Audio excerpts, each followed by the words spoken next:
بسم الله الرحمن الرحيم الحمد لله رب العالمين والصلاة والسلام على أشرف الأنبياء والمرسلين نبينا محمد وعلى آله وصحبه أجمعين ما بعد. Tonight we're going to start the next section, which is the categories of shirk, aqsam shirk, which is on page 155, the categories of shirk. And he's going to get into the details of the definition of what shirk is, but generally shirk is what, or how is it usually translated, at least?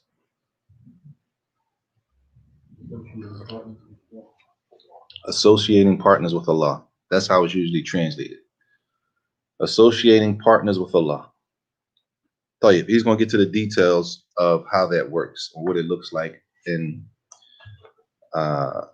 if you're looking at the book, everything from page 155, where it says the Shaykh Rahimahullah says, until the next page on 156 is the actual metan of the book, is the actual book itself, and then the explanation starts under that.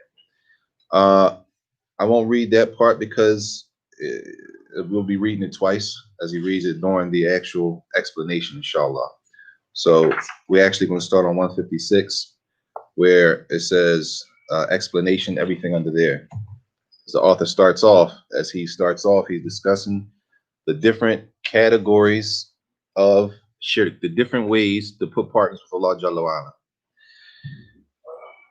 Tayyib. In the last section, he spoke about the three different categories of tawheed, right? Oneness when it comes to worship of Allah, oneness of Allah when it comes to Allah's lordship, which are the actions of Allah, that Allah is the only creator, Allah is the only mudabbir, that Allah is in control of everything. And he said, and also oneness when it comes to Allah's names and attributes. And he also said that for every category of a tawheed, that is a what? An opposite. That is the opposite.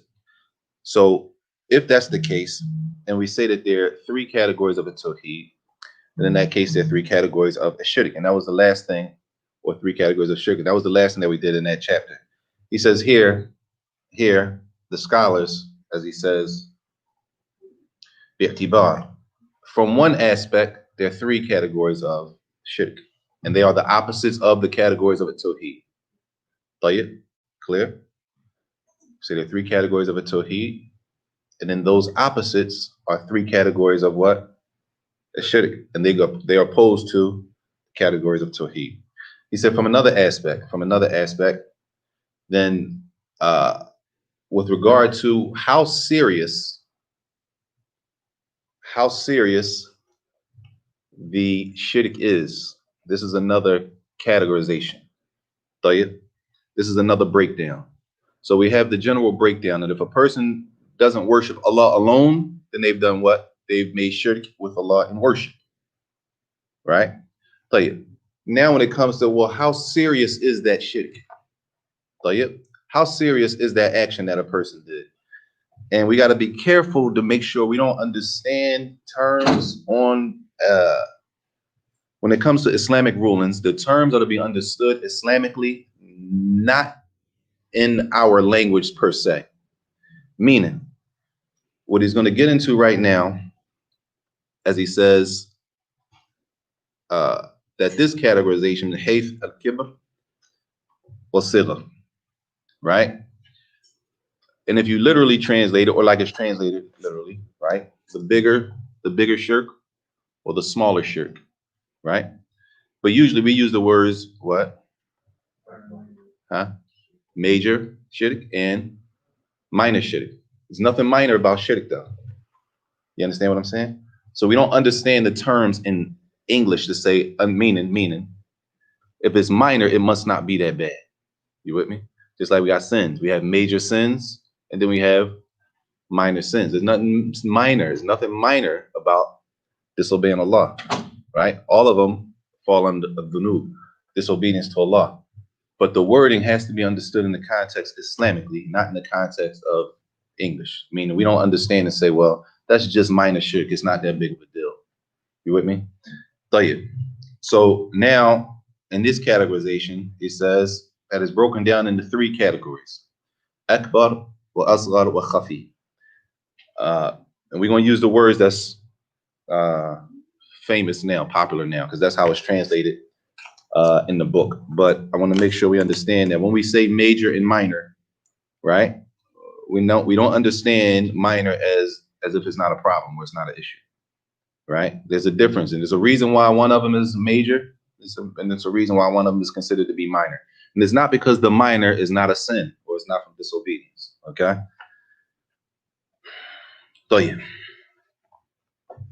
So he says we have the major shirk, the minor shirk, and the third one is the hidden shirk. The type of shirk, putting partners with Allah, that a person, if it's hidden, is what? Concealed, meaning? Yes, you don't necessarily see it. You don't even know. You might not even know you're doing it. Right? It's concealed, meaning a person doesn't come, for example, and just worship a tree right in front of you.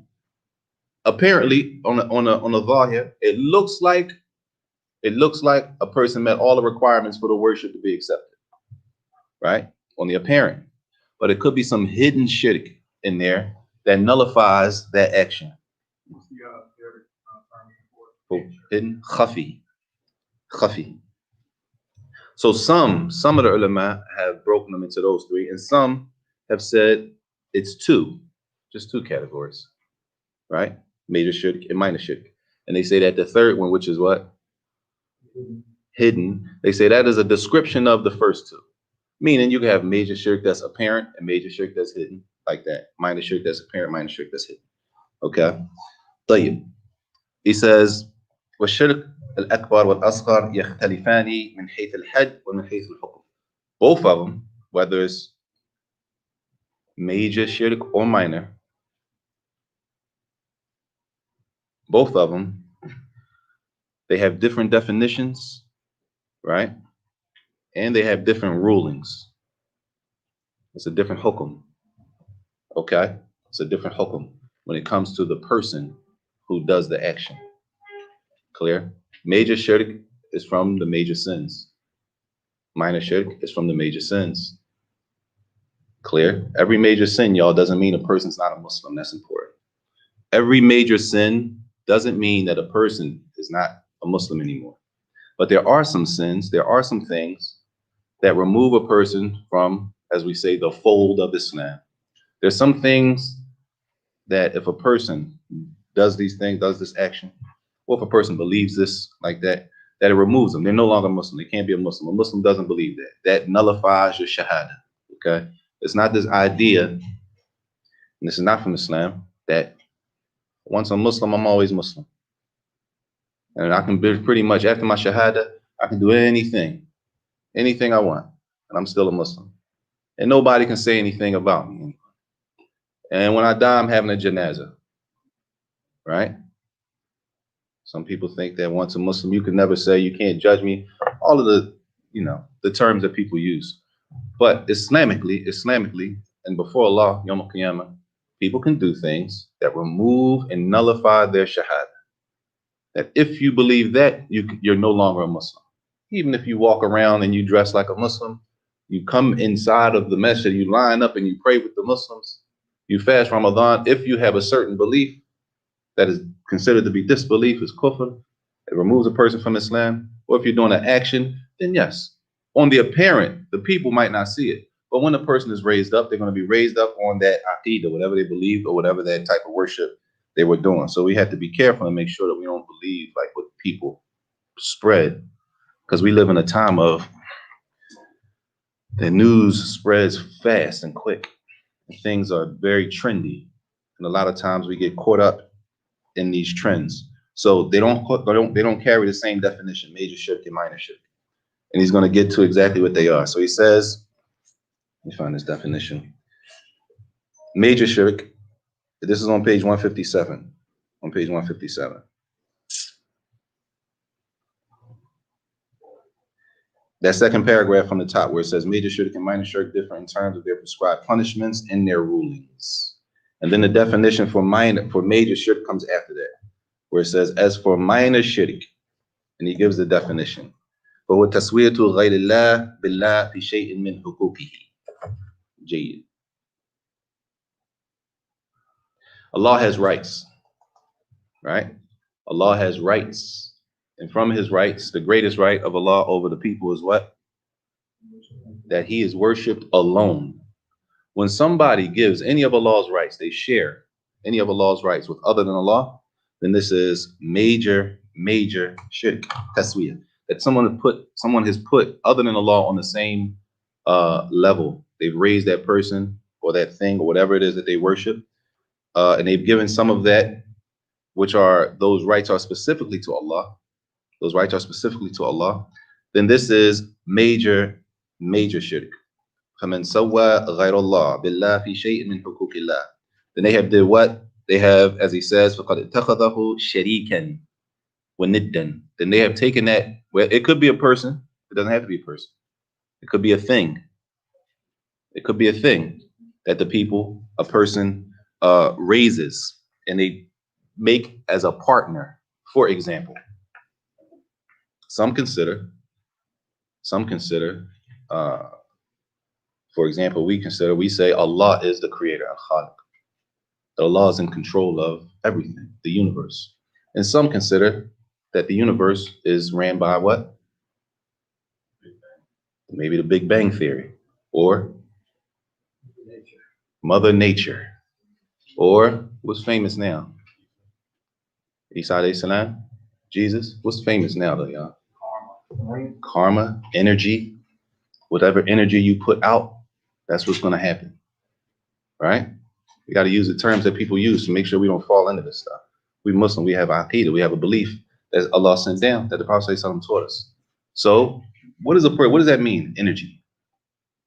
I'm not asking you, I'm just saying. When the person says the energy you put out, right, as if that's going to control or change the qadr, as if that has some type of control over anything that happens, right? So we got to be careful that we don't raise anyone or anything or have any type of idea that conflicts with our belief in Allah Jalla wa Ala. Tayyib. He says, so shirk is, and he says after that, Ja'l al-andad ma'allahi Jalla wa Ala, is to make an equal, take someone, and raise it and give it a level that they see it to be equal, and they share. They see that thing or that person to share the traits and the descriptions that are specific for Allah Jalla wa Ala. Tayyib. And this is not just restricted, y'all. This is not only restricted to what we see in like Jesus, right? That's part of it, but it's not restricted to that. Everybody in the world doesn't worship Jesus. All non-Muslims are not Christians, right? All non-Muslims are not Christians. So there are other things besides Jesus, alayhi salam, that people worship, right? That's the one that pops in our head most often because many of us come from that background, for those who come from that background. But it's not restricted to the worship of Jesus. So it's not that we can't be laxed and, well, I don't worship Jesus, so I'm good, right? Because there are other things that people worship. And it could be that a person worships their own nafs.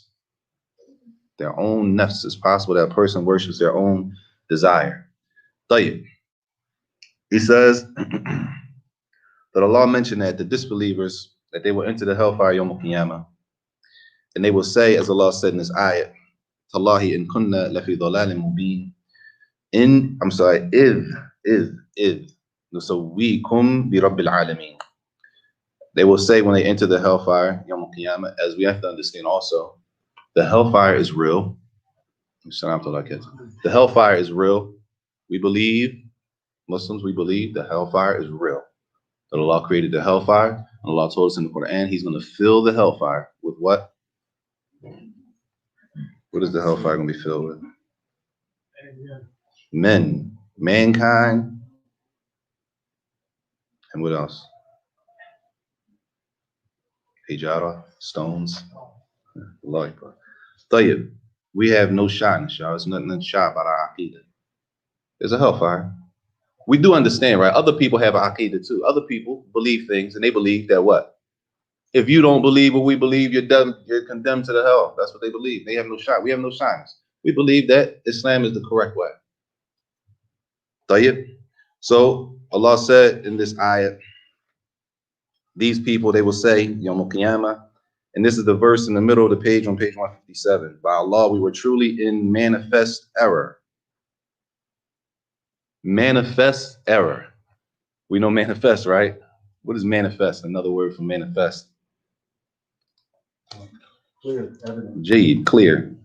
Clear. We were in clear error. We made a clear mistake. This is when? When are they saying this? The hellfire, Yawm Qiyamah, when there's no coming back. There's no way to fix it now. Speaking about when they were living and they had a chance to fix it. Now, at this point, it's no going back to fix it. They say we were in clear error. We made a clear mistake. And then they say what they did. When we held you, meaning the false gods that they worship, as equals with the Lord of all that exists. That they held the false gods that they were worshiping as equals with Allah Jalla wa Ala. And this is the shirk. This is making something or someone equal to Allah. And then Allah said in the next verse on that same page, there are people who take and they make equals. They make something that they worship equal to Allah Jalla wa Ala.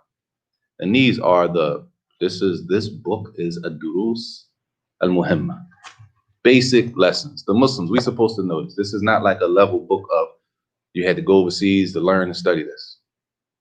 And not like that, to understand it. It's not like you have to be on some type of scholarly level to understand the information in this book. It wasn't written for that. It was written for Amatul Ummah, the general Muslim. So these are things that all of us should know. And also our children should know this also. Some of the people who take for worship others in Allah as rivals. How do you take someone as a rival? Also about putting them on a level. As rivals to Allah. As rivals. Like Batman and Joker, or someone that could even try to compete with. Or Jade.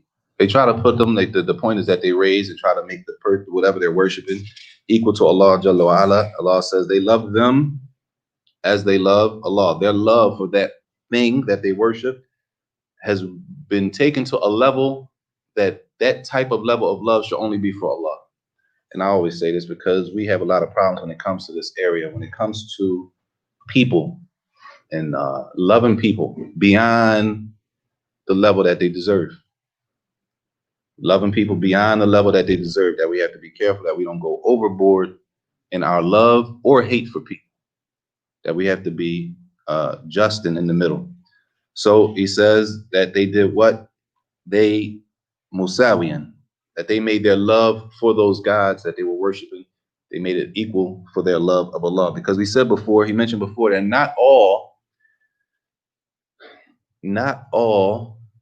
who are considered to be disbelievers, right? They don't all worship something other than Allah alone, meaning some of them worship Allah, but their problem is what?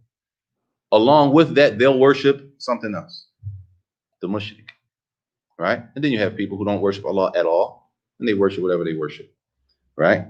So that they meant in this case, their love that they had for Allah, they had love for something else that they made equal to that. And that's why we have to be careful that people. We don't love people and go be overboard in our love for people. We don't go overboard in our love for people or in hatred if the situation calls for it. We don't go overboard in hatred. طيب. He says, وَالشِّرْكُ هُوَ التَّنْدِيدُ. Shirk huwa tandid. It is to make an equal, to put an associate to make an equal. This is all at the bottom, 157, and at the top of 158. That a shirk, it is that Allah has specific qualities. He has specific descriptions that nothing shares. He shares. He has no partner. He doesn't need a partner. Clear? He is al-Basir, alone. He is the all-seeing alone, that no one shares in that quality, in that description. In the other descriptions that are specific to Allah Tabaraka wa Ta'ala. And Allah said, فَلَا تَجْعَلُوا لِلَّهِ أَنْدَادًا. Allah said, and do not put partners with Allah. Do not put equals with Allah. Do not put with Allah something that you would consider to share or assist. Who needs an assistant? If a person has an assistant from the creation, that means what? They're in need. Allah is never in need. Never. At all. So there's no way that we give any of those traits or any of those traits from the creation to the creator, just like we don't share. We don't share and give Allah's creation, share anyone with Allah's traits. طيب.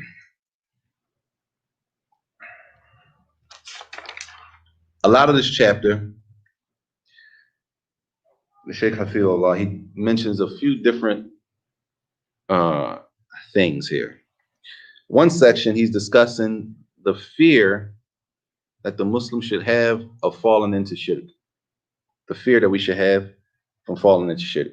This is one section. Another section, he speaks about the danger and the seriousness of shirk. That's another section. And then he speaks about the seriousness of the hellfire. In other sections, all pertaining to or related to the shirk. Now, the first section is discussing al-khawf min al-shirk, that the Muslim should have a fear of falling into shirk. Why? Because shirk is that action that Allah said, what about? What happens if a person dies? That it's not a forgivable. It's not something that's forgiven once a person dies on it. If a person is living and they're committing shirk, they're putting partners with Allah, they're worshiping rocks, they're worshiping the sun, they're worshiping water, right? They're worshiping their ancestors, their dead ancestors, and they're living. There's still a chance for them, right? They can still be forgiven. It's not over for them. You know, we say they done, right? We say stuff like they shot, they done, ain't no coming back, right? That's us. Ain't no coming back from that. They done. But in reality, Allah guides whoever Allah chooses to guide. And it's possible that Allah might guide them and make them better than us. It's possible that Allah could guide those who we look down. If we're looking down on people, Allah could guide them, change their heart, and make them better than us. طيب. So he gives an example in this section, and he says that it's obligatory for the Muslim to have this fear of himself or herself from falling into shirk, a serious type of fear. And that a person should take caution and be cautious when it comes to this. He says, and also a person to take all of the necessary steps to make sure that we're not falling into any type of shirk on any level. And then he gives an example of a person, and we see this all the time. Shirk, when a person dies on that, as Allah told us in the Quran, it wipes out all of the actions that they did. Anything from good deeds, they're lost based on a person committing shirk, the worst sin that's not forgiven. So it's a serious issue. He said, you see people, we find people, as he says, and he gives a whole example here, that people will take and they'll take serious and give serious attention, in general, he's talking about, to their health, to the body. So they get on the eating program, right? No eating after 7, only eating these type of foods, only buy stuff that's no this, no that, this, that, and the third. Alhamdulillah, there's nothing wrong with that. It's khair. He says, but shouldn't it be that a person gives more attention to their aqidah, that if they die, that they're in good standings with Allah, Jalla wa ala, that they don't fall into shirk. And many of us, many don't understand what it is. We think, a lot of us only think it's the worship of Jesus and celebrating Christmas, right? And that's it. That's as far as it goes. So as long as I'm not doing that, I'm good, right? Which is a problem in itself. In the hadith of Hudhayfa, radiallahu anhu, that he said the people used to ask about the good, and I used to ask about what? The evil, the bad. People used to ask about the good things. I used to ask about the evil. Why?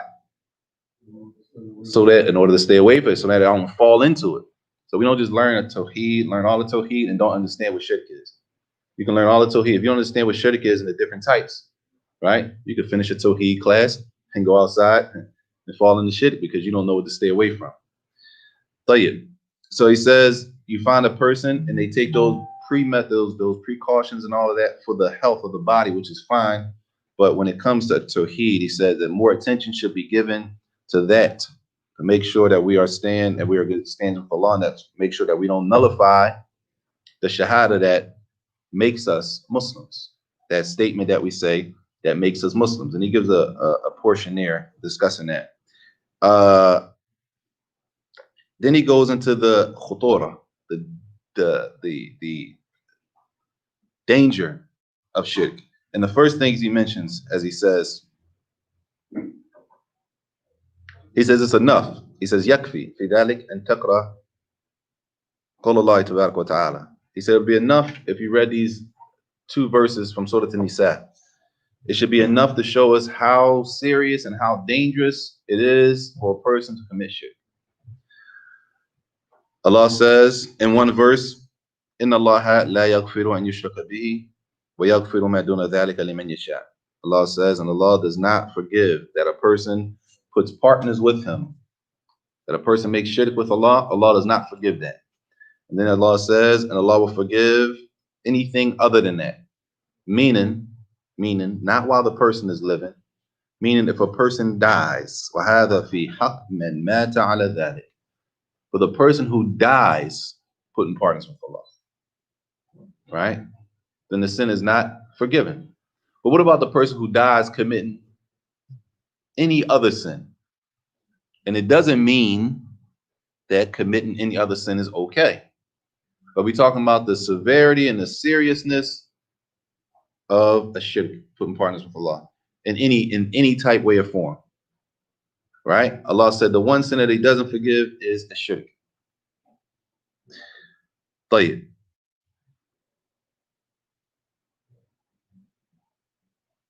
And then He says here, and this is a strong, He says after that, He says, after He says, this is for the one who dies and they haven't made tawbah, they haven't repented from the shirk. He says, فَإِنَّ مَنْ مَاتَ عَلَى الشِّرْكِ لَا مَطْمَعَ لَهُ إِطْلَاقٍ فِي الرَّحْمَةِ. For the one who dies like this, and this is the importance that we should be paying attention to, and real da'wah. Not just the sound decent da'wah, like da'wah. Talking to people like you want them to accept what you're saying, having good edit when they get upset and when they're mad, and reading the biography of the Prophet ﷺ and dealing with people, right? Like the way the Prophet ﷺ dealt with people, following the sunnah and giving people da'wah. He says that for the person who dies and they died putting partners with Allah, making shirk, He says there is no mercy for them. And I'll protect us. He says there is no mercy for them.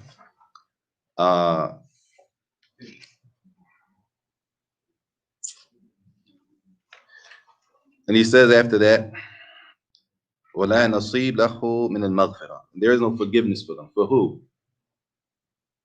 There's no forgiveness for who? The one who died, not the one who's living, y'all. Sometimes we go overboard, and because they're doing something, they're worshiping whatever they worship, and we right? We so upset because they're not worshiping Allah, and we don't give them a chance, right? We don't show them anything to bring them back to the guidance. All we show them is bad manners. and that I can be as rude and as nasty as you can be, right? That as long as they're living, that we should be praying for their guidance, even when they get ignorant and if they get rude and if they don't listen to you, right? Because we all think if I say it to them, they're going to listen. We think, oh, let me talk to them. Who are you? Let me show you. You probably ain't say it right. Nah, come up. We come up. That's my man, right? We come up together. Let me talk to him. I tell him like this. Did you say this? Yeah, I said that. Nah, but did you say it like this? So we think that we're the reason for guidance, right? When Allah is the one who guides. So it should be a reminder that most of us, we don't have like Muslim families, generational. A lot of us might be first generation Muslims, maybe second. So what about them family members that these ayat apply to? Or the people that we say we love that these ayat apply to if they die like that? And with that, none of us are safe. Us ourselves, we're not safe that because we're Muslim and praying today, we should never get comfortable. We should never get comfortable. As many of the Sahaba feared what? Huh? Hypocrisy. Many of the Sahaba feared that they were hypocrites. The Sahaba, who the Prophet ﷺ said were the best of the Ummah. And they feared hypocrisy. So how do we feel safe? How do we feel safe? طيب. He says after that, he says that there will be no mercy for them. لَيْسَ لَهُ إِلَّا الْعَذَابِ أَبَدَ الْآبِدِ. As they have nothing left except for eternal punishment. ويبدأ معه العذاب من لحظة مفارقة روحه جسده. And that punishment begins at the point when the soul is removed from the body. The punishment begins early. As the Prophet ﷺ told us about the soul that is removed from the body with some aggression, ripped as if it was what? A cloth through a wool piece of cloth. Allah protect us. I mean, the Prophet ﷺ said, "Man mata wa huwa yad'u min dunillah niddan dakhala an-nar." He said, whoever dies and they were praying, making dua to other than Allah, that they were making dua to other than Allah, making that thing, whatever they were calling on and making dua for to other than Allah, they said, dakhala an-nar, they're going to the hellfire. How, y'all? How are we happy? How are some people? And this is how you know that stuff is not right. We know the statement of the Prophet is true. We know the statement of Allah is true. Right? We don't find the Prophet ﷺ rejoicing ever. When do you find him rejoicing in his seerah, his biography, at people who were going astray, people who were going down the wrong road, people who were on batil, people who were following falsehood? And me and a brother was talking the other day, and he mentioned a hadith just to show you when you see this kind of stuff, your antenna's got to go up and say something ain't right. How is it that the Prophet ﷺ, when he went to Ta'if and they stoned him, and he said his sandals was filled with blood, his sandals was filled with blood. Ta'if is a city still standing right now, for like 45 minutes from Mecca. And they stoned him because of the message he brought, threw stones at him, like rocks, ran him out of there, and Allah gave him the option to crush the city. And these are people who did physical harm. We be mad because people put something on Twitter, they saying this, they ain't talking, and we upset, we ready to, right? We ready to go to what we know. We ready to leave all of the book stuff and go back to what we know. Because somebody typed a text message. When the Prophet said something, they stoned him, and then Allah gave him the option to crush the whole city. And he said, what? What did he say? No, for children. It's possible. It's possible. Yeah, they've misguided. Yes, they're dead wrong. But it's possible Allah might raise from their children Muslims. When we see people and they're happy to see people going down the wrong road and they're happy to see people wrong, something's wrong. Because we're not taught that in the Quran nor in the Sunnah of the Prophet.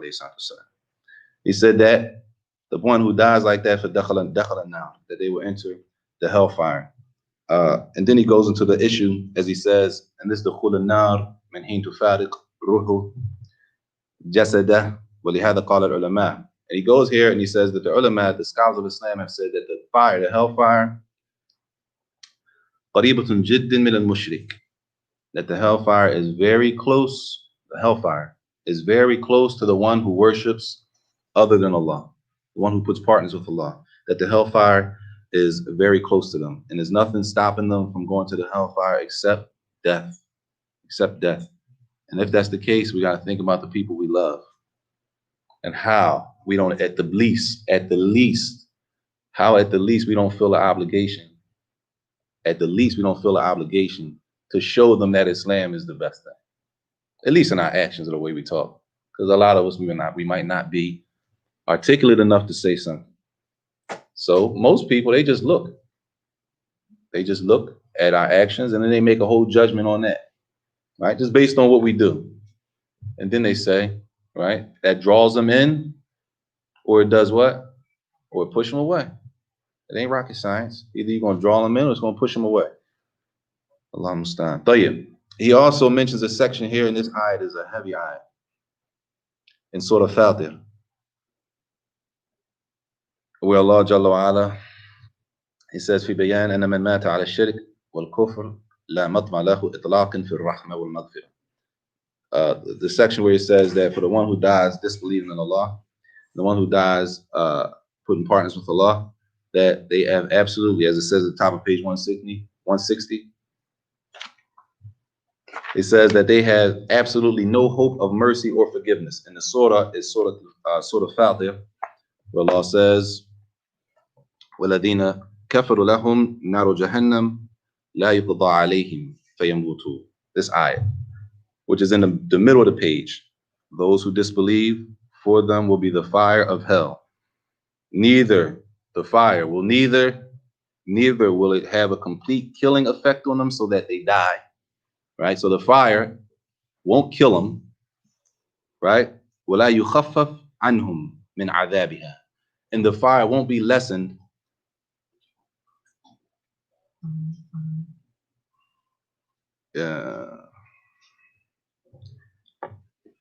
its torment will not be lightened for them. Allah said, كَذَلِكَ نَجَزِي كُلَّ كَفُورٍ. He says, thus do we requite every disbeliever. This is the reward for those who die disbelieving in Allah Jalla wa Ala. And then he describes them further, but he says, وَهُمْ يَصْطَرِخُونَ فِيهَا رَبَّنَا أَخْرِجْنَا نَعْمَلْ صَالِحًا غَيْرَ الَّذِي كُنَّا نَعْمَلْ. This is the cry of the people in the hellfire. After they're dead and there's no going back, no coming back, they will cry, they will scream out, "Oh our Lord, bring us out of the hellfire, and we will do righteous deeds, not like what we used to do. If you take us out, we'll do the righteous deed. We'll do what we're supposed to, not like what we used to do." And what's the worst thing that a person could have done? Shirk. The worst thing that a person could have done, where Allah gives us all of our faculties to be able to listen, eat, read, enjoy people, and everything else that we love, that Allah gives a person all of that. And some people he gives the dunya. He gives them power, or he gives them money, or he gives them whatever, the controlling of the dunya, and then a person still is not thankful and they worship other than Allah, right? That they will be crying in the hellfire, saying, if you take us out, then we will go back and we'll do what we'll do righteous actions, but not like the stuff we used to do. And then Allah says after that, أَوَلَمْ نُعَمِّرْكُمْ. Allah said, didn't we give you long enough time in the dunya? We gave you enough time. Didn't we give you enough time in the dunya so that whoever would receive admonition could receive it, so that you could accept it? You could accept it. وَجَاءَكُمْ النَّذِيرُ. And also, the warner came to you, who was the Prophet ﷺ. So taste you the evil. فَذُوقُوا فَمَا لِلظَّالِمِينَ مِن نَصِيرٍ. So Allah said, taste taste the evil punishment of your deeds. And for the wrongdoer, it says, for the wrongdoers, there is no helper. Who is the wrongdoer? There's a lot of wrong out here, huh? In this case, it is the one who commits shirk, the one who puts partners with Allah. And that's sort of Fatir, ayat number 36 and 37. Surah 35, ayah 36 and 37. The Zalimin, as he says here, the ones who oppress themselves by committing shirk and disbelieving in Allah. How do we know that shirk is oppression? Number one, to make it fit and make it clear. Allah said, فَمَا لِلظَّالِمِينَ, that the Zalimin, which is usually translated as the oppressors, will not have any helper. What is oppression? That's the question. What is oppression? To deny someone their right. Jay. Quiz. To deny someone their right. What else could oppression be? Linguistically, to put something where it's not supposed to go. Right? You put something and it doesn't go there, linguistically. Right? You put something in the wrong spot. Right? It don't go there. Tell you, the greatest form of oppression, the greatest form of putting something in its wrong place is what? Shirk. How? That you put your worship in the wrong direction. Instead of worshiping Allah, that the person worships whatever it is, but it's not Allah. It's the greatest form of putting something in its wrong, in an improper place, that the worship is only for Allah. So the zalim, the oppressor, in this case, is the one who oppressed himself. They did wrong to their own. We do wrong to our own selves by being disobedient. And this type of oppression, as Allah said in another ayah, in the shirka la dhulmun azim, as Allah said in Surah Luqman, that shirk is a great form of oppression. That shirk is a great form of oppression, and it's not something light. And he says further down, for this reason, the seriousness of shirk, and the one who dies will be in the hellfire forever. If we understand this, y'all, if we really understand the punishment and the reality of hellfire, who wants anybody that they love in the hellfire screaming to come back to the dunya so I can do righteous actions that I didn't used to do? It should be an encouragement for us to teach people, at the least, because we all say the same thing. Most people, I'm just a layman. To remove any responsibility from yourself, right? It don't work, guys. That's not, you're gonna say, I'm not a student, I'm not an imam, I'm not a sheikh, I'm just a layman. So what does that mean? Because Islam spread, as history proves, Islam spread in many countries by who, y'all? Huh? The merchants. Who are the merchants? The business people. They were going to do business with people. They weren't imams and going to give them classes. They were going and they were traveling to do business. So how do you describe those people? Laymen? Regular people. They're going to do business. But their behavior, it made the people that they were doing business with say, why do y'all act like that? Like, why do y'all behave like that? Based on what? They didn't have to go there and give them a talk. They didn't have to go there and scream on them and none of that. They're doing business, and the way that they carried themselves, it made the people inquire. Why? Who does that? Right? At the least, because I don't know all the ayat. That's what people do. I don't know no ayats. I don't know the hadith. I don't know all of that. Tell you, at the least, you don't know how to behave like a Muslim either. We got a problem. If we don't know how to at least behave like Muslims, then we got a big problem. Everybody's not expected to know everything. But we are, some things we are expected to know. Islam's supposed to change it. So if we became Muslim, there's some things we're supposed to change. It's supposed to change us. It don't mean we got to throw everything out, because some things that we may have learned might agree with what Allah sent down. And the things that don't agree, then we leave them, right? So at the least, we should be able to show the people the beauty of Islam in the way we carry ourselves, at the least. Tayyib. Also in that ayat, Allah says that the punishment will not be lightened, that it will be a consistent, heavy, severe punishment in the hellfire. Allah protect us. I mean, he said, and this is why some of the imams of tafsir, he said, who is one imam of tafsir? What is tafsir, number one? Explanation of the Quran. طيب. The science of tafsir, which comes under ulum al-Quran. طيب. Who's one famous imam of tafsir?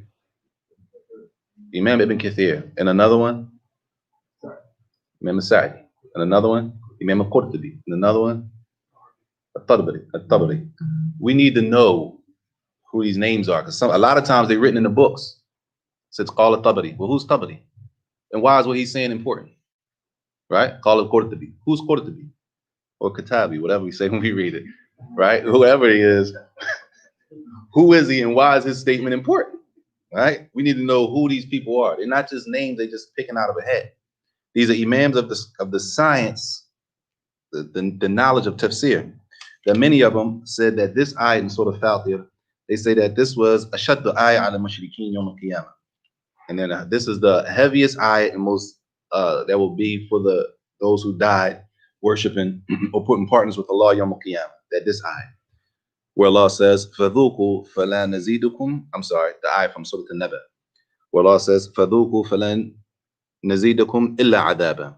Taste the punishment of the hellfire, we will not increase you. Allah said, the only thing increasement that you get in the hellfire is what? More punishment.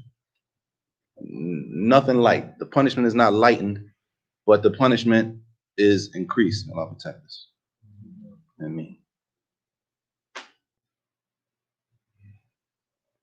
طيب. He says after that in the next section where he discusses, and this should be another reminder for all of us, showing how serious a shirk is. And this is as he says here, he mentions the story of Ibrahim alayhi salam, right? And he's saying here that the fear of falling into shirk, the fear that we should have of saying something out of our mouths that's considered shirk or disbelief, or doing an action that's considered disbelief, or that's considered shirk, that we should be on, as we say, we should have our antennas up to make sure we're far away from that. It's not a joke. This is not a joke, right? We don't play when it comes to shirk, and we shouldn't be playing at all when it comes to our deen. We're not people. If other people play with their religion, that's on them. We don't have to fit what they do, right? If they play with their deen, they play with their deen. That's their problem, right? If they don't have ihtiram for their prophets and messengers, they don't have respect for their prophets and messengers, that's their problem. That's not for us to take on that type of characteristic. And I'll give you an example.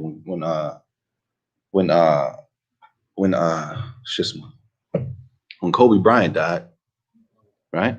When Kobe Bryant died, they made a meme. Honestly, I really don't want to repeat it because it's total disrespect to the Prophet Isa alayhi salam, the Prophet Jesus. Total disrespect. If you saw it, you saw it. If you didn't, total disrespect.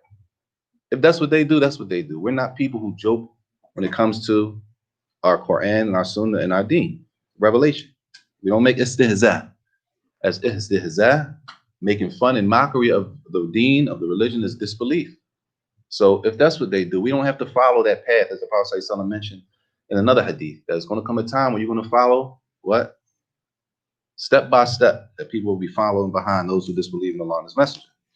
Tayyib, in the story of Ibrahim, and he's mentioning this to show how serious the Prophet Ibrahim alayhi salam was about staying away from putting partners with Allah, staying away from a shirk.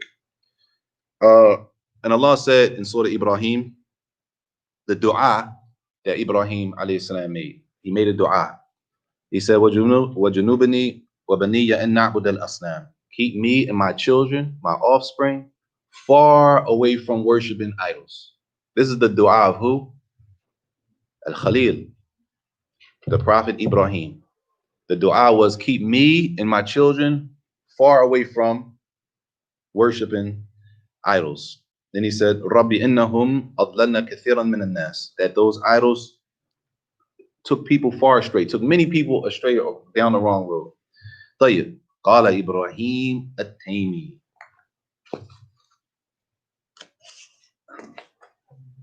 This is on page 162, y'all. Everybody see them? If you had a book, page 162, this is the question. When you're reading stuff like this, and it says Ibrahim at Taymi, then it got some Arabic next to it, right? The question should be, who is that? Who is that? And why is what he has to say important here? You understand? Instead of just going through stuff and just reading it, critical skills got to kick in. Who's this? Like, what makes his statement important? You with me? Why his statement now in this part of the book? You with me? He doesn't give a biography of him, but it should be enough for us to want to find out that we talking about a situation or issue serious as this, and then he brings a statement of this person, Ibrahim at-Taymi rahimahullah. He says, who is from the Imams of the Salaf. How many Imams of the Salaf are there? Huh? There's a lot of Imams of the Salaf, right? There's no detail on him, except that what? He's an Imam from the Imams of the Salaf, which shows the virtue, it shows their level, that it's enough to say he's from the Imams of the Salaf and keep going. For the people who respect the knowledge and the status of the Salaf. For the people who understand the status of the Salaf, it's enough to say he's from the Imams of the Salaf. Is that enough? For some people, that's enough. For people who want to know more, they're going to do what? Look him up and see what he's famous for. Why mention him here? What makes him so important that we have to go to that level? Ibrahim at-Taymi rahimahullah, he said, if Ibrahim alayhi salam, if he is the Prophet of Allah, if he khafa ala nafsihi, if he feared for himself to worship other than Allah, and he made dua to Allah to keep him and his children from worshiping other than Allah, right? He says, if he's seeking Allah's protection from falling into shirk, he says, فَكَيْفَ يَأْمَنْ غَيْرُ عَلَى نَفْسِهِ. How does anybody else under that, and that's all of us, how does anybody else feel safe that they can't fall into shirk? And the Prophet Ibrahim alayhi salam made dua in the Quran that Allah protect him and his offspring and his children from shirk. We think, except for the ones who Allah has mercy on. We think, because we've possibly, we've been deaning possibly 10 years, mumkin, maybe, right? Somebody been on a deen 10 years. They say, when you become Muslim, 10 years ago, let's say 10, unless you want to use 15 or 20, right? Let's say 15. Anybody who's being honest, if you became Muslim, or if you were a Muslim and you started practicing Islam, you start deening.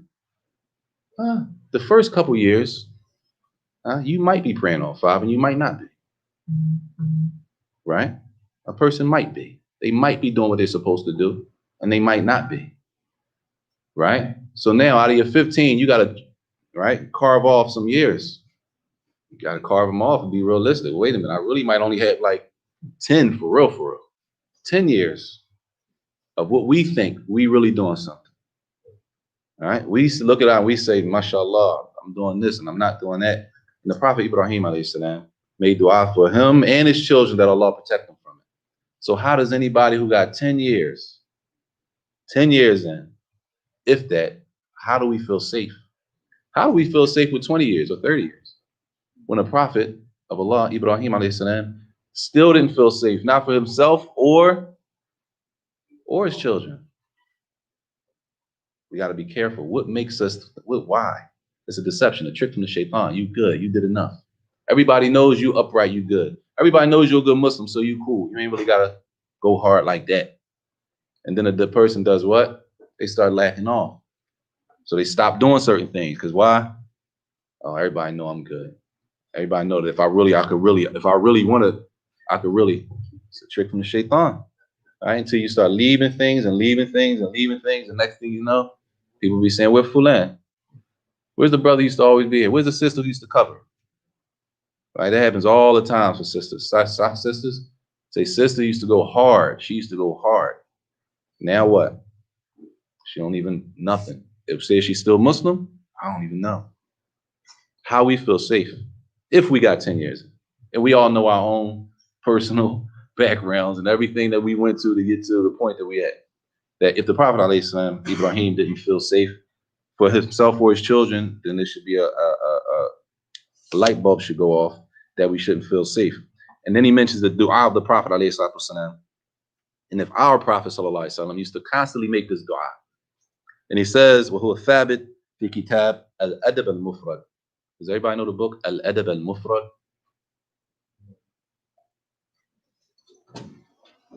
Nobody knows Al-Adab al-Mufrad? Al-Adab al-Mufrad is an important book by Imam al-Bukhari, rahimahullah. We know Imam Bukhari, right? What is Imam Bukhari famous for? Sahih al-Bukhari. طيب. He has more than one book. The author of Sahih al-Bukhari, that famous book of hadith that we should all have in our houses, and if we don't, we tripping. Period. We don't have Sahih al-Bukhari in our home, we should go buy it. Seriously. That's not a book that we, right? We should have a Quran, y'all. Serious. We should have a Quran. We should have Sahih Bukhari. We should have Sahih Muslim also. And at least, this is my advice, personally, you should have Ibn Kathir, the long one, the 10-volume. It's an investment. It's an investment for you and your children. There you are. Yes. Oh, I'm sorry. I ain't translated. I'm sorry. Yes. I thought y'all, yes, the book of manners by Imam al-Bukhari. It's famous. And the hadith is in there. But if we don't have Sahih al-Bukhari, we should have Sahih al-Bukhari in our houses. We should. 9 volumes. It's translated. Right? We should have Sahih Muslim. Also, it's translated. 9 volumes. These are books that people travel for months to gather. People, you know the story of Imam Bukhari, rahimahullah? People went broke. These imams went broke. They spent all their money to travel and hear a hadith. One. It took 30 days to get there. 30 days to get there to hear one hadith. We got the whole 7,000 or 4,000 hadith printed out, translated, packaged up for sale. And we say, what? They want a bean? I gotta wait for that. I want some sneaks. All right. We sneakerheads, but we scared to buy books. Allah musta'an. Allah forgive us. Allah forgive us. That we got to make sure we prioritize so that we don't get too far off. We can't think. Don't think that shirk didn't just pop up. It was a gradual thing that the people fell off into. Don't think that because we might see, we see ourselves to be strong. Don't think that the next generation coming after us when we're dead and gone are going to be as strong as we think we are. Because the Prophet ﷺ told us that every generation gets what? It gets worse. It gets worse. طيب, the Prophet ﷺ used to constantly make a dua, as he says, مرات إذا أصبح, ثلاث مرات إذا أصبح وثلاث مرات إذا أمسى. He used to say this dua 3 times in the morning and 3 times in the evening. اللهم إني أعوذ بك من الكفر والفقر. اللهم إني أعوذ بك من عذاب القبر لا إله إلا أنت. This is the dua we should memorize. Let me find it in here real quick. In the middle of page 162, where it says, "Oh Allah, I seek refuge in you from disbelief and poverty." We know what poverty is, right? What's poverty? Being broke. The Muslim is no problem, y'all. We should want to be people that have high goals and, right? We getting, mashallah. We shouldn't. It's Islam, y'all. It doesn't prove anything because you're broke. You're not a better Muslim than somebody because you don't have any money. So what does that mean about the Muslim who does have money? That makes them less of a good person? Huh? We don't have to be broke. They don't like we have to overindulge in the dunya. But our problem is some of us, we see people with nice things from the dunya, and we assume that you can't, how you do that and be a Muslim? How not? Is there some type of correlation between Islam and being poor? Right? The Prophet used to seek refuge, seek Allah's protection from poverty. We shouldn't want to be broke. We should want the best. If we have the best, what does that do for the image of Islam? MashaAllah, MashaAllah. I used to be a time when, at least here, everybody was dressing like Muslims. They were selling jeans already hemmed. The non-Muslims is wearing jeans already hemmed. That's what Dr. Denham. I don't know if you know Sheikh. That was back when Dr. Denham was jumping. Right? In City Blue. Right? They hemmed the clothes because that's right. They were dressing like us. That's right. And it looked good. There's nothing wrong with looking good. At the end of the day, it gives a an image of Islam. We shouldn't want to be broke, like we want to be poor, as if so you're poor because that makes you a better worshiper. It's possible, maybe if, for the individual, possibly. Some people, they can't be good worshipers except that they don't really have anything to distract them. For some people, as the early man said, tafsir, they said in Surah Ash-Shura, Allah said, "Walau basat Allah, rizqa li ibadihi labaghaw fil ard." And the tafsir said that Allah, the ayah says, if Allah would have opened up the dunya for his slaves, then they would have went to and transgressed and went overboard. And then the tafsir says that for some people, they're only good Muslims if they're broke. And for some people, they're iman, they're only good Muslims, and this is from Allah's hikmah, Allah's wisdom. They're only good Muslims if they have money. And if they didn't have money, they wouldn't be strong. And if they weren't broke, they wouldn't be strong. He said for some people, they're good Muslims because they are sick. And if Allah cured them and gave them good health, it would corrupt their iman. In the opposite, some people are good Muslims because they have good health, and if Allah gave them sickness. So you never know the trial, the test that Allah put on a person, right? Some people have it because Allah knows them, and they need that to be the people that they are. That's in Surah Shura. Tayyib. I think it's time. How much time we got? We don't have that much time and shit. I don't even know how to. Oh yeah, we almost out of time. Let me see. So the Prophet ﷺ used to make that dua where it says, "Oh Allah, keep me." I'm sorry. Where's the dua? It says, "Oh Allah, I seek refuge in you from disbelief, from kufr, and from poverty. Oh Allah, I seek refuge in you from the punishment of the grave. There's no deity worthy of worship except you." This is the dua of the Prophet ﷺ. I seek refuge in you from what? Kufr, from disbelief. Our Prophet ﷺ. How we think we safe? Because as some of us say, we've been around. I've been around for years. I was around when such and such was eating it. Tell you. Was that like proof? That's not a proof for your uprightness. Because you were around when such and such was the imam is not a proof that you are pleasing to Allah Jalla wa, because you've been around. We don't want to get caught up in slogans and stuff. That we got to be realistic. Our Prophet ﷺ, this is what he taught us. This is the dua he used to make. How many times in the morning? And how many times at night? 6 times a day. Asking Allah to protect him from kufr, disbelief. And we think, because we've been around 10 years, however many years, we think we safe. That's a deception, a trick from the shaitan. That's a trick from the shaitan. Tayyib. After that, the Prophet ﷺ also told us, and he also used to make the dua, as he says, وَكَانَ أَكْثَرُ الدُّعَاءِ alayhi salatu wasalam. He said the dua he used to make the most was يَا مُقَلِّبَ الْقُلُوبِ ثَبِّتْ قَلْبِي عَلَى دِينِكَ, where he says, "O turner of the hearts, keep my heart firm on your deen." This is our Prophet, and we say we follow his sunnah. That the dua he used to make was what? The most. For Allah to keep him firm, keep his heart firm on the deen, which is all of us should be a reminder that we're not safe, and we shouldn't feel safe. And if we do, this is a deception from the shaitan, and this is on page 163. And then he brings the ayah, رَبَّنَا لَا تُزِغْ قُلُوبَنَا بَعْدَ إِذْ هَدَيْتَنَا وَهَبْ لَنَا مِن لَدُنْكَ رَحْمَةً. Our Lord, let not our hearts deviate from the truth after you have guided us, and grant us mercy from you. That is no way. It's no way we should feel safe. We're not talking about pointing at other people and he think he's safe. I'm talking about myself. We look at ourselves. If we think we're safe, then that means we've been deceived. We've been tricked by the shaitan, and we don't want to die. We don't want to die in that state. The Prophet ﷺ also told us, and we'll stop here, inshallah. The fact that shirk would happen, and this is something that's important. The section after that, he talks about the fact that shirk would happen in the ummah of the Muslims. He told us that some of the Muslims will fall into shirk. He told us this how many years ago? Over 1,000 years ago, when he was tayyib, which is called what? If it came to truth? Prophecy. Right? That's the word, prophecy. He prophesied. He told us, and we know the statement of the Prophet is true. Some of the Muslims are going to fall into shirk, right? We got to ask Allah to protect us.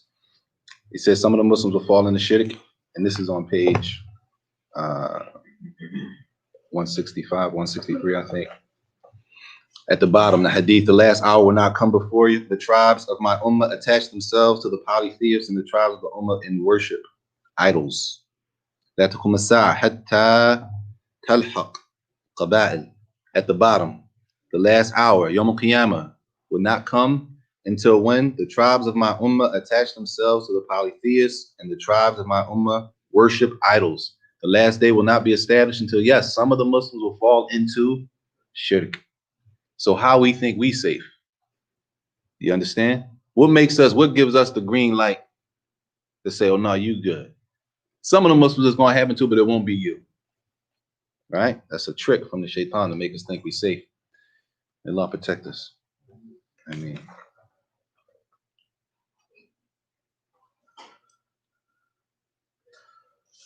I think we'll start with this hadith here on page 164, where the Prophet ﷺ said,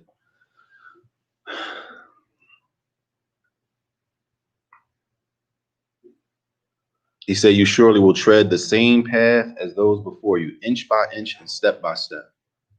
That's on page 164. You will tread the same path as those who came before you, inch by inch and step by step, which should be a warning to us. Because the worst thing that the nations came before us did was what? Put partners, make shirk. That's the worst thing that the nations came before us did. They did a lot of things. But the worst thing that they did was put partners with Allah Jalla wa Ala. Why is that the worst thing? Why is that the worst sin? To worship other than Allah and put partners with Allah is the worst sin. But why? It's not a trick question, y'all. I'm not trying. Huh? Other things go against our purpose. Oppression. Worst form of oppression. It's the opposite of all that's true, but why? Hey, yo, it's not forgiven. A person die on that. There is no forgiveness for that. There's forgiveness for other things, y'all. No matter how much we hate the people who do it, Allah could forgive them. They die like that, Allah could forgive them. They're under Allah's Mashiach. If Allah wills, He could forgive them. If He doesn't, He'll punish them. That's not our, but shirk, to worship other than Allah and die on that. Allah told us in the Quran that that's not forgiven, right? But anything other than that, He said He could forgive for whoever He chooses to forgive. We're going to stop there, inshallah. Unless there's any questions. Sisters? Huh?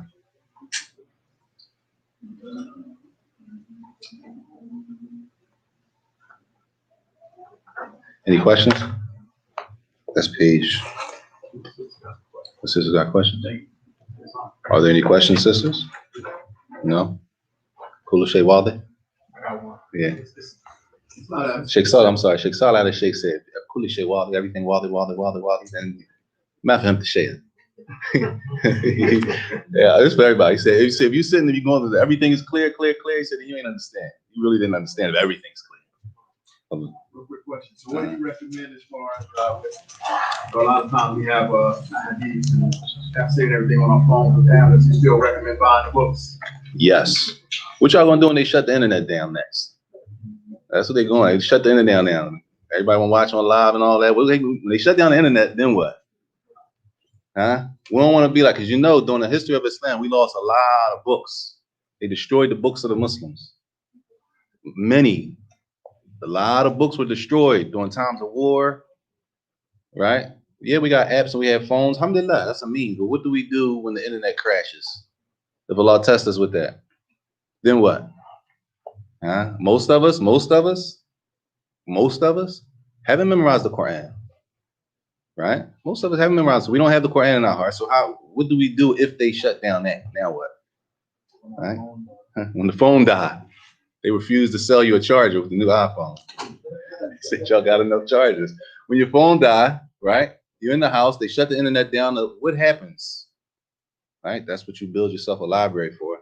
just in case. So you don't have to depend on people. That don't mean don't use the cell phone and the app, use it.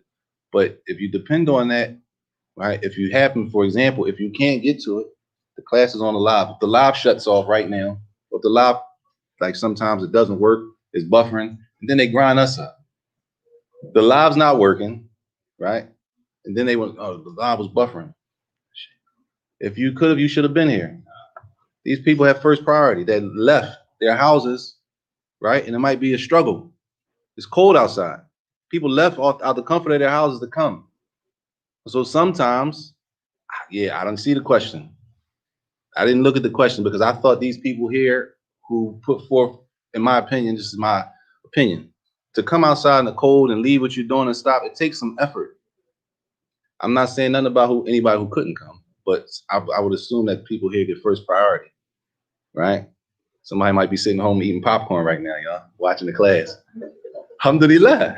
Allah made it easy. But some people, they went a step further and they came if they were able to. So I'm just saying sometimes I had to give priority. That's just me. I feel like these people get first priority. That's all. If they shut down the internet, what we gonna do? Or is that too far-fetched? I'm tripping. You never know. You never know. So yeah, we should still buy the books. We should still buy the books if we can. Inshallah. Khalas. We'll stop there. Inshallah. وصلى الله وسلم وبارك على نبينا محمد وعلى آله وصحبه وسلم. السلام ورحمة الله. Yeah. I'm sorry to be late, but talk about how the merchants. That's a good example. He came to Islam for the merchants. But now, we have Muslim merchants selling all kinds of stuff. Saajid. We got Muslims selling alcohol. Yeah. Saajid. Pork. Alcohol. Saajid, astaghfirullah. Not you, So what's the comparison between the two? The ones who spread deen and ones who other. That's just that. The ones who spread deen and the ones who spread other stuff. Just like that. It's clear. Muslims, we Muslim all the time. We're not just Muslim, then we get a business, we're not Muslim. We Muslim, if we have a business, if we open a business, we have a Muslim, alhamdulillah, Muslim-owned establishment. It should be operated under the way we operate. There's nobody, at that point, what excuse do we really have? If you're running a whole business and you're the owner and you're the entrepreneur and it's your business, what excuse do you have not to keep it in the realms that Allah is pleasing to Allah? What excuse do you have besides, a lot of people around here smoke, so I'm gonna sell the hookah pipes because a lot of people around here smoke. Like that's the excuse. A lot of people around here drink, so I'm gonna just sell liquor. That's no excuse to disobey Allah because a lot of people are doing it, so we think it's okay to disobey Allah. That's no excuse. If we're in total control of the establishment, what excuse do we have not to make it, as we say, Islamic and keep it pleasing to Allah, knowing that Allah is gonna bless us? We got to believe that if I do what I'm supposed to do, Allah is gonna bless me. Right? If people selling other and doing stuff they're not supposed to be doing, maybe they. Allah Mustaan. Just to add to that, it's a sad truth, but at the same time, the customers, me being a merchant, knowing the customers, this one, they distinguish between the two. Between the two, what? The one is doing haram, selling haram, Hey, you, sorry. no one, because we get it all the time. We appreciate you, and others, and so forth. Won't support them. Alhamdulillah. They're not doing what they're supposed to do. They spreading facade in the earth. They spreading evil. They spreading evil in the earth. And nobody in their right mind wants to live under some type of evil neighborhood and all this craziness. Nobody wants to live like that. Some crazy people do, but most people want peace. They want peace. They want to sit on their front step, relax, bring their children outside and run around, big wheel, scooters. This kind of takes me back to the question I was asking the other day. Stuff a lot, but Regarding, being a merchant, and then as far as selling items, like how you can't control how, like, as far as like selling women's clothes, right? You can't control if it's a sister who wants to wear it at home or a husband. etc. etc. Mm. But if you know that only you're telling to, and I mean, they might not be Muslim or whatever, and you know that they're not. How do you? I mean, that's a Is it, fine line. I would think. well, number one, we're not in control of what people do with, for example, clothes. They're women, they wear clothes. How they gonna wear it, where they gonna wear it, that's not really my show. That's not my job. I'm not selling women clothes and say, listen, I'm gonna sell you this tank top. Don't and then run down a list of things they can do and can't do with it. Right? A Muslim woman, I hope the sisters understand, inside of the home is one thing. Outside of the home is another thing. Sisters gotta understand. Inside the home is an area where it's permissible for her and her husband to be able to see each other. They don't have to walk around in an overgarment in the house all day or a prayer garment in the house all day. Sisters better understand that, because that's a complaint from brothers. I'm not mentioning no names. I'm just saying it comes up. It just comes up. So if a man sells a woman, for example, a Muslim woman buys clothes that, of course, you're selling her the clothes, right? And she's Muslim. Yeah, she can't wear it outside. But what does that mean? That means you can't sell it to her. Maybe she wears it in her house and dresses up for her husband. We can't put the worst spin on it. I'm not going to sell this tank top to the sister because she probably going to wear it outside. No. If she does, that's her sin. That's not the sin of the person selling the clothing item, right? If you're not going to sell a gun to a known killer in the neighborhood, right? You're not going to sell ammunition to a person that you know is going to do something, right? But general people is something different than somebody specific. This person is into this and they like to buy these, so I'm gonna buy a bunch of these and sell them to the drug dealers because I know they like to use these. So again, if you wouldn't sell a gun to a known killer, would you sell a dress to a scantily clad young lady?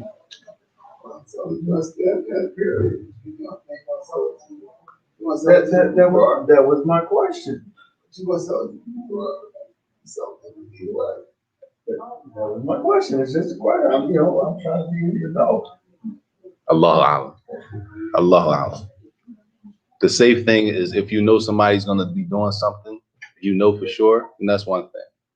But if you don't know for sure and it's a question mark, even with the however you say it, even if she does that 24/7, right? Or she does that at a specific time. You sell her somebody not gonna join. You sell her something, just using a tank top. You sell her a tank top, maybe she doesn't use it for that. There's no definite that she's gonna, you understand what I'm saying? Use it during that time. Does she do that? Possibly. Does that mean she's gonna use the item that you sold and you're gonna aid? Not necessarily. And it's really not the job of the seller to investigate every buyer that comes by. Yeah, I'm sorry, sister. Hold on. Yes, sister.